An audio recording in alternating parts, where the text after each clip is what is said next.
Hey guys, this is Not Lammers and Invoked 101. Welcome back, and today we're going to be taking a look at Ritual Beast, the recently unlocked archetype. We got our ulti Kanahawks back at 3, and there's been a lot of different ways that I've been seeing this deck pop up, and with the whole like, oh, well, Kanahawk's just going to be able to loop you for time, it's like, maybe, but it shouldn't. Like, that's the thing. Like, it's a big stereotype, in my opinion, that you're able to loop for an insane amount of time using Kanahawk, but as far as Eternity Code stuff goes, I'm going to be doing combo videos for those other decks.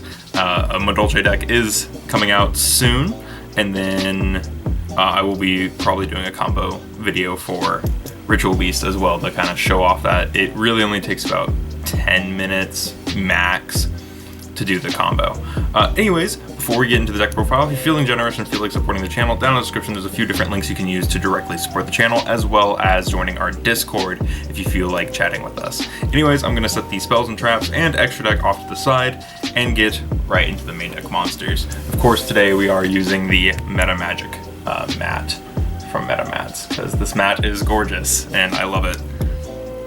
Of course, the first guy we're playing is 3 Elder. Elder is our extra normal summon of the deck. He really, you want to see him in every opening hand, really. Like, he's just too good for this deck.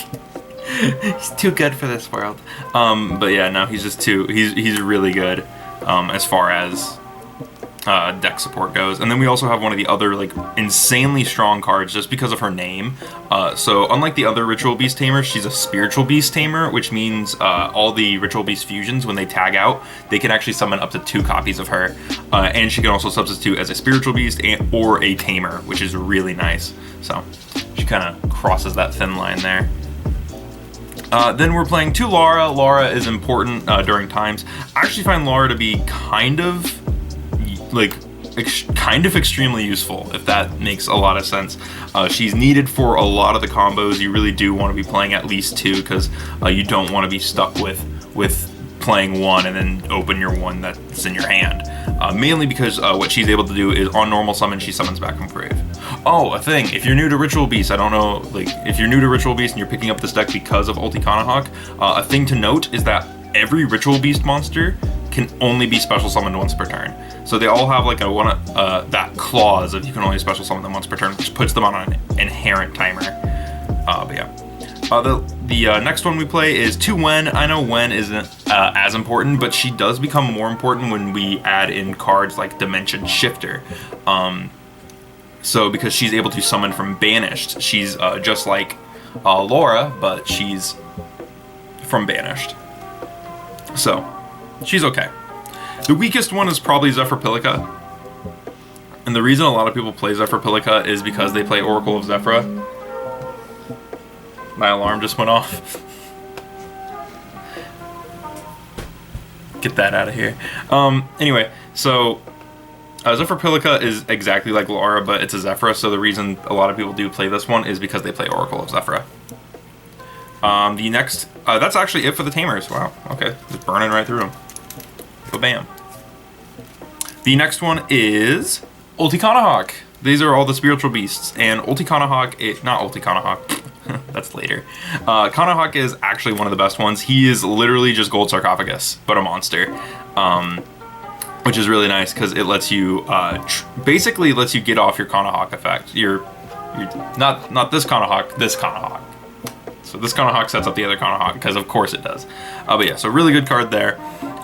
Then we have 3 Rampengu. Rampengu is also one of the better Spiritual Beast monsters, because what he does is he banishes a guy from the extra deck and sends one to grave. So he sets up a Pelio, but he also sets up Laura, which is really nice, because usually what you do is when you have Elder Kanahawk, is you banish the Rampengu, special summon back the Rampengu, search the Laura, Rampengu sends a Pelio to grave, and then you bring back the Kanahawk using Laura, and then it's a good little thing. It's a nice little interaction. Very cool.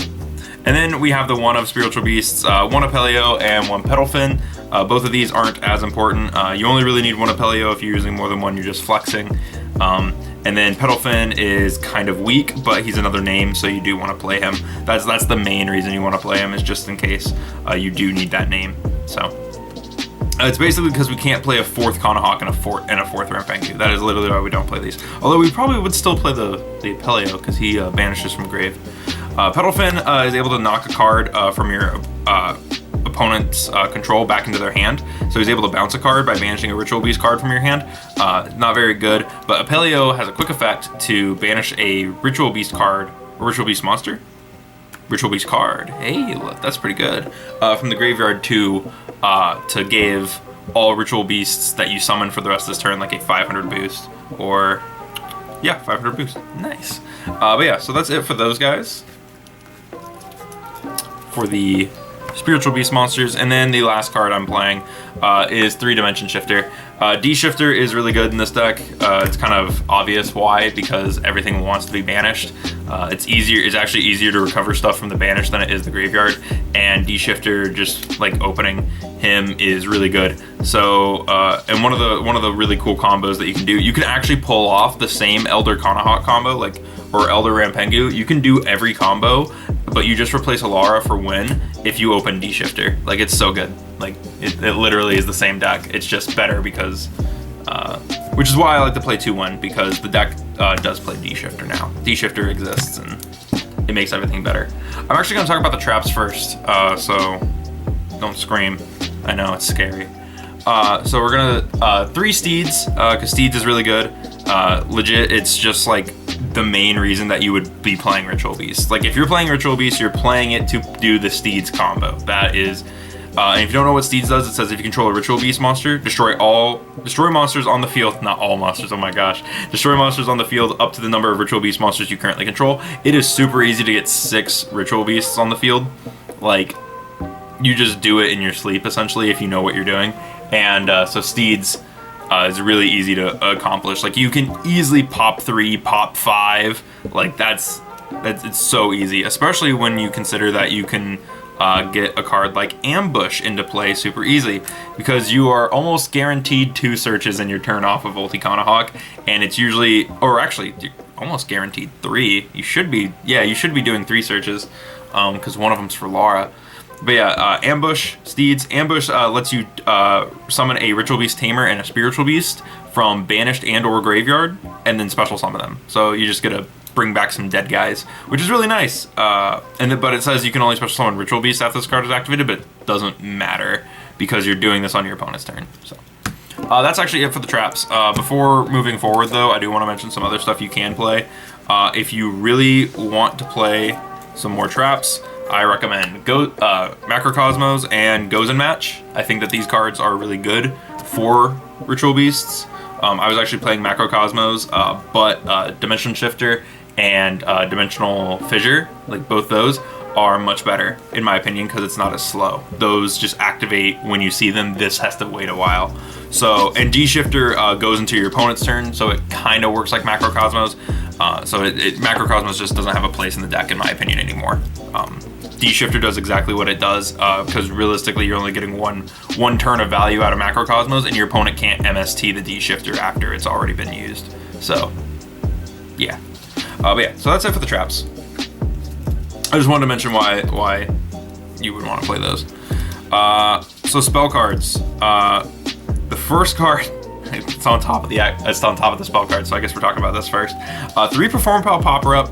I saw another Ritual Beast guy playing this, and you know what? I don't have extravagances. A lot of people have been saying extravagance would work really good in this deck, so actually, and I'm not going to disagree with them, because you can legitimately fill up your extra deck with whatever you want, and I'll talk about that when we get to the extra deck. But yeah, but this is what I had, so I'm playing Pop-Up, which is the poor man's extravagance. It does do graveyard setup, which is kind of nice for Ritual Beast, and since you do always want to open Kanahawk Elder, this does let you cycle through some cards and potentially set up a Laura if you keep the Laura in your hand. I think it's okay. It's definitely not the best card. You definitely could be playing Extravagance, but if you are looking just for a card. This is a draw 3, so there you go. I do wish it let you recover itself into your hand, unfortunately, but you know, what are you gonna do? Next up is a card I almost thought didn't work in the deck, which is Double Summon. So hear me out before you start screaming in the comments. Double Summon is really interesting because one of the big problems of this deck is if you don't open Elder Kanahawk. Elder is the only card in the deck that gives you an extra normal summon, and I know people play, oh, well, why aren't you playing Brain Research Lab? I don't think Brain Research Lab is worth it, because Brain Research Lab isn't a double summon. It just gives you an extra summon for a psychic. This lets you summon anything. So at bare minimum, you can also make the Link monster using 2 Ritual Beast monsters. I just think double summon is better than the Brain Research Lab. And it's like, oh, well, you can search it up Terraform. Yeah, but Terraforming's at 1. This is at 3. And chances are you're only playing 2 Brain Research Lab. And it's like, oh, you could also set rotation it, but I don't know. I think double summon might be a little bit better. Because it's the same card economy, it just doesn't stay on the field, which is fine because chances are your opponent's gonna scoop after you pop them for 6. So, anyways, that's me talking about why my opinions on Brain Research Lab and whatever in this deck. Then I play 2 Return. This is kind of scandalous. I think Return is better. I don't play Ritual Beast Bond.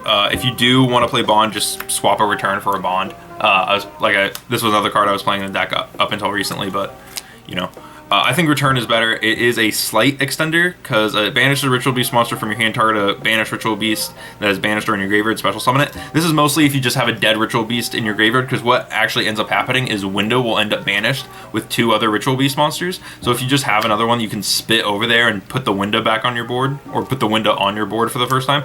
This is a nice little card for that, especially since Bond, I feel, doesn't really do anything. There's nothing Bond does that I actually want it to do. So I would rather be playing the 2 Returns where I can get more stuff on the field than a Bond where I have to already have stuff on the field. If Bond banished from graveyard, that'd be a different story, but as it sits, I'd rather use a card that's kind of stuck in my hand to get more advantage. Then our one-ofs, 1 E-Telly. This is kind of a staple. It's a psychic deck, so 1 E-Telly, even though we can't get the card back, but usually you're just using this to summon a Wen or a Zephyr-Pelica or whatever. 1 Goldsark. I know a lot of people have started cutting this from the deck. I haven't seen as many people playing this right now. I think I like Goldsark because it just gives you a free monster that's banished. So it basically helps you set up in case you don't see a certain amount of things. A 1 D-Fissure, I mentioned this card earlier. I think this card is still worth playing in the deck currently because the deck wants everything banished, and also this does help the Pendulum. If you have the Pendulum on field and you link it away, or you link it away, it gets banished off of the D-Fissure. I tried it, I looked it up, I asked questions. Yes, it gets banished. The last card is Foolish Burial. This is, of course, really good for setup in the deck as well. It lets you send literally any Ritual Beast monster from your deck to the graveyard. There's nothing wrong, and it's kind of almost like Goldsark, especially if you have Dimension Shifter. That's one of the main reasons that I like this card. Like D-Fissure, Foolish Burial, Dimension Shifter, Foolish Burial lets you get whatever you want banished. So it almost works like Goldsark in that sense as well. But it's just a really useful card for the deck overall, much like a lot of decks. No Monster Reborn, because Monster Reborn is really bad in this deck. A lot of the cards that special summon are actually really bad in this deck, so you want to play more cards that normal summon, like Double Summon, because it's just a generic normal summon. So that's it for the main deck. Moving into the extra, of course, we can't not talk about 3 Kanahawk.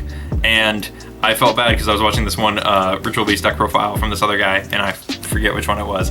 But and he was like, I actually got rid of my Kanahawks like 2 days before this ban list, and I was like, oof, feels bad, man. I wish I remembered the name of the guy who hooked me up with this deck.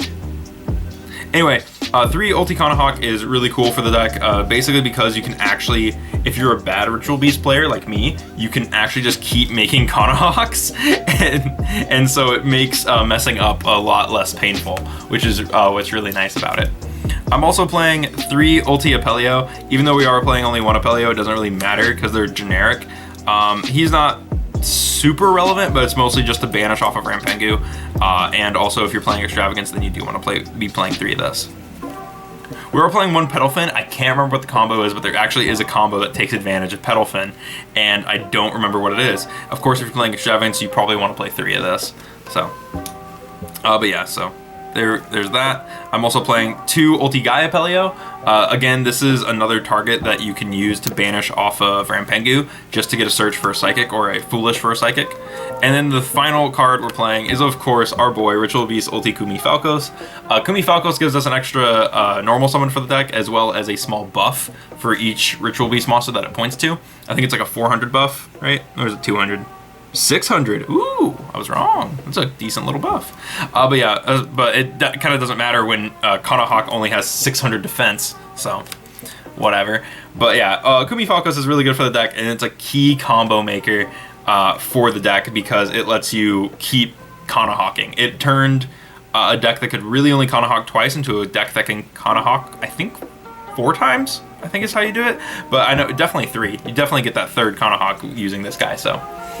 But yeah, that's actually it for the extra. I think this is 13 cards. I think it's 13 cards.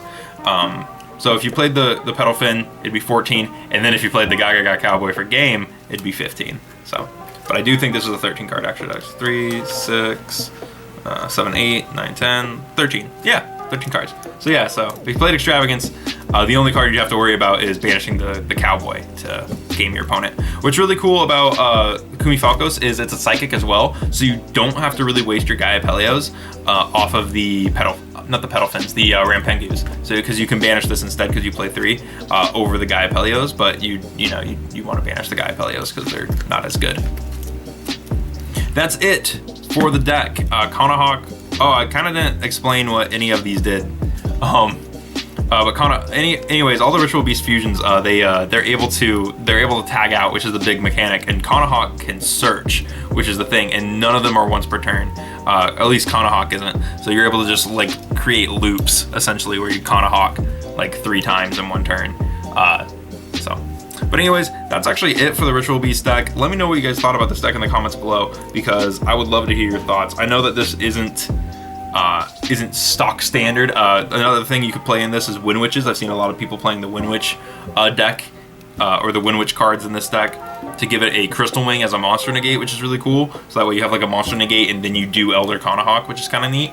I'm not totally sure how I feel about that. I think the extra deck is a touch tight, but you could definitely do something with that. But like I said, if you feel like supporting the channel, down in the description there are some links, so if you're feeling generous, you can check those out, as well as joining our Discord, which is also linked in the description. Let me know what you guys thought about this deck in the comments below, and thank you for watching. I will see you in the next video.